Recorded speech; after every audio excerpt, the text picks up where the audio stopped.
our next tier of the 221 winter menu. Here we have our Wagyu New York strip, which we love because it has a really lovely tender texture and a wonderful flavor from its position on the cow. We're serving that with a potato timbal, as well as black harissa, and also some salsa verde, and as well as some plum butter as well. So, and it's being served with Brussels sprouts and speck. Speck is prosciutto that has been pressed and smoked.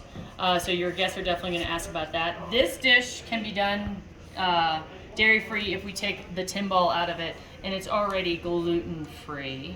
Moving on to our lamb dish. We're serving this with a pistachio oil as well as farro, which is in the wheat family, so it is, what's the word? It's not gluten-free. It's not gluten-free, thank you. And we're serving that with chard, some squash as well, and then with the pistachio mint oil. Our lamb is brined, so it already has a really great flavor that we accentuate with the brine that contains honey. One of our guests does have a honey allergy, so we should just keep that in mind. But yeah, we're going to serve that mid-rare unless otherwise specified.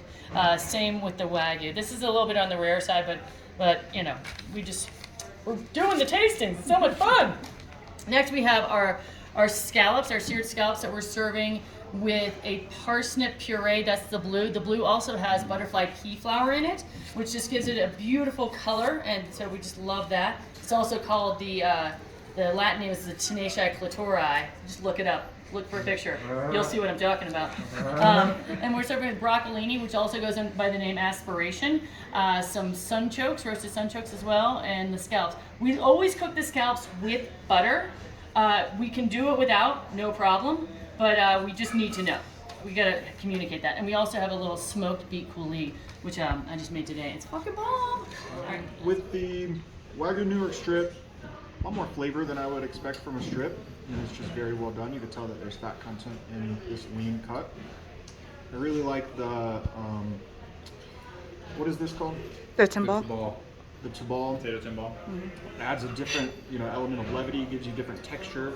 And then the Brussels and the sauces kind of all, round out this tender strip. Yeah, I do love how the timbal comes in. It's just not steak and potatoes. The timbal adds a whole nother element to the dish. It's nice and crispy on top. Salsa verde is a new addition. I think it adds a beautiful color to the plate. Very smooth, very silky. And the Wagyu, it's amazing. It's always a good cut. Yeah, the Wagyu, the potato timbal has a nice Parmesan cheese kind of thing going on. The acidity from the salsa verde kind of cuts that really nicely. Also kind of cuts the fattiness of the steak a little bit. And just makes it very nice and tender.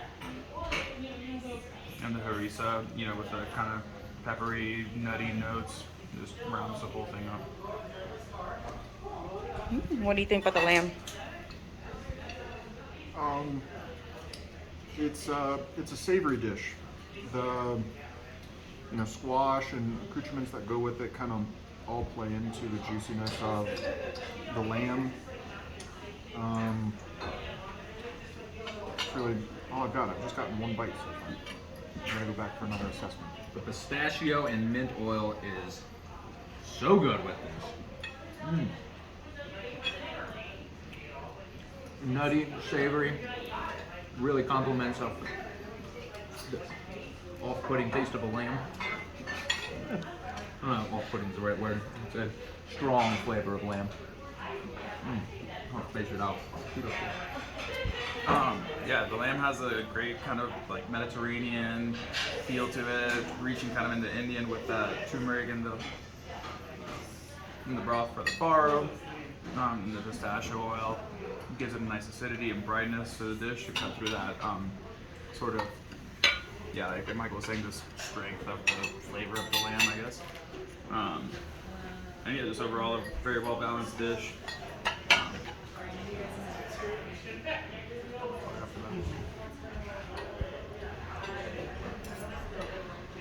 Back on the meal scallops. The presentation, first off, is gorgeous. Colors all over the plate. The use of the blue color is not something I've really seen on a plate. What was that, from a particular type of flour? Butterfly pea flour. Incredibly buttery scallops. They, they kind of melt in your mouth. You can, easily kind of deconstruct them without using teeth in your mouth. Not that that's a good thing to say. It's so colorful. It's like a rainbow on a plate. I love It it. is. And that beet really kicks you in the face because you don't know it's smoked, and then you're like, whoa. Really enjoy that. And then this is sunchoke? Sunchokes. Sunchoke. It's the root of a sunflower type plant. Beautiful. Yeah, for the scallops, I think as Chris said, they are absolutely just melt in your mouth tender. A nice sear from the the butter in the pan gets to that nice Maillard reaction. You get the broccolini in there. You've got a nice earthiness to it, and that's coated by that beet, puree, and the sunchoke with its earthiness. It's also very similar in texture to the scallops, so it kind of ties the whole dish together, and flavors there.